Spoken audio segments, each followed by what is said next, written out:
வணக்கம் எல்லாருக்கும் என்னுடைய வாழ்த்துக்கள். இன்னைக்கு நான் சொல்ல போகிற சப்ஜெக்ட் அந்த காலத்தில் இருக்கிற பெண்களுடைய ஒரு வீட்டுக்குள்ளே நடக்கிற விஷயங்கள். அதாவது அந்த காலத்தில் எல்லாருமே ஒருத்தருக்கு பேசிச்ச நிறைய வல்கராக பேசுறது, இது பண்ணுறது, ஹாஸ்யமாக பேசுறது, ஒருத்தருக்கு கிண்டல் பண்ணுறது, இந்த மாதிரியெல்லாம் நிறைய பண்ணின்னு இருப்பான்னு எங்கள் அம்மாவுக்கு சொல்லுவாள். பேசிச்சே நிறைய வேடிக்கையாக பேசுவாள், சில பேர் இது பண்ணுவாள், எல்லாரும் விட்டு.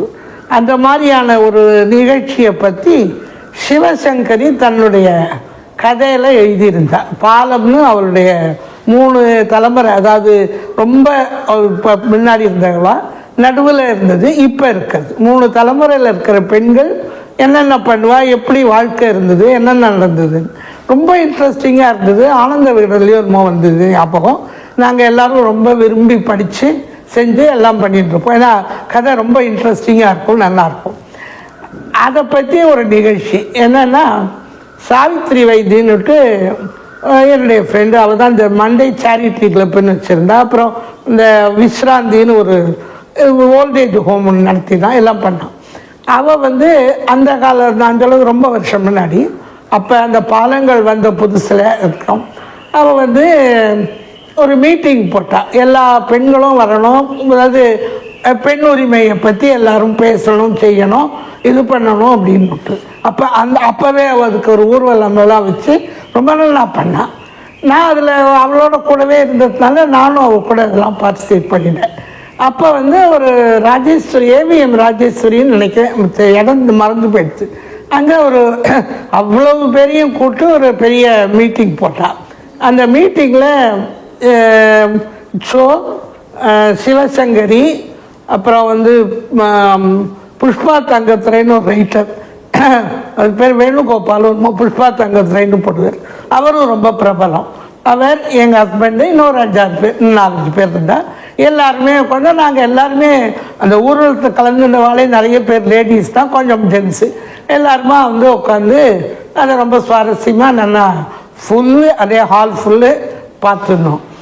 அப்போ பேசிச்சா என்ன பண்ணார், என்னம்மா இந்த மாதிரி வல்கராக ஒருத்தர் ஒரு விகடனில் எழுதலாம், அது மாதிரி எல்லாம் எழுதுறது மகா தப்பு, பெண்களுக்கு சுதந்திரம்னு சொல்லிட்டு பெண்களை பற்றி இழிவுபடுத்துகிறார், இது பண்ணுறான்னுட்டு அவர் பாணியில் அவர் எப்போவுமே பொறுத்தியாரன்னா சாடுன்னு சாடுவார். அது மாதிரி அவர் சாடினார். எல்லாருக்குமே ரொம்ப ஷாக்கிங்காக போயிடுச்சுன்னா இவர் இப்படி பேசுகிறாருன்னு. உடனே இங்கேருந்து நீங்கள்லாம் மட்டும் பத்திரிகை நடத்தலையா அப்படின்னு யாரும் கேட்டான். என் பத்திரிகையில் ஒரு பாடி விளம்பரம் கூட வராது, நான் அதை அலோவே பண்ண மாட்டேன். இவர் எப்படி பப்ளிக்கில் இந்த மாதிரி பண்ணலாம்னு சிவசங்கரிக்கு ஒரே அழுக வந்துடுத்து. என்னம்மா இந்த மாதிரி சொல்லலாம் அப்படின்னு கொச்சுன்னு இது பண்ணேன்.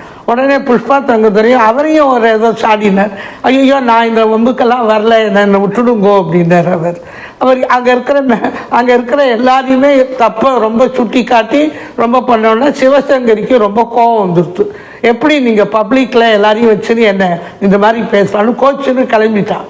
உடனே சாவித்ரி பின்னாடியே ஓடி, போகாத சிவசங்கரி, உடனே போகாதெல்லாம் சொல்லி எல்லாம் பண்ணினா. அதுக்கப்புறம் ஆனால் அவங்க சிவசங்கரி கிளம்பி போயிட்டான்.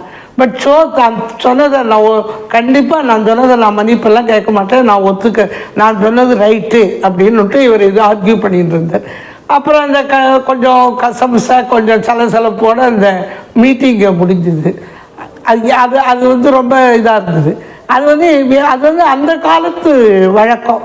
அவள் எல்லாருமே அப்படித்தான் பேசுவாள், ஒருத்தருன்னு எங்கள் அம்மா ரொம்ப சொன்னான். அவள் அம்மா பாட்டிகள் எல்லாருமே வெய்யறது கூட ஒரு மாதிரி இதாக தான் வெய்வான்னு அதை அவர் பிரதிபலிச்சிருந்தார். ஸோ அது ஒரு பெரிய தப்பு இல்லைன்னு என்னுடைய அபிப்பிராயம். நீங்கள் இதை கேள்விப்பட்டுட்டு அந்த மாதிரி உங்களுக்கு எதாவது தெரிஞ்சதுன்னா சொல்லுங்க. எல்லோரும் என்ன கமெண்ட்ஸோ எப்பவும் போல நிறைய அதெல்லாம் எழுதுங்க. இது ஒரு நிகழ்வு நடந்தது, அதுக்காக இதை பற்றி சொல்லுங்கள்.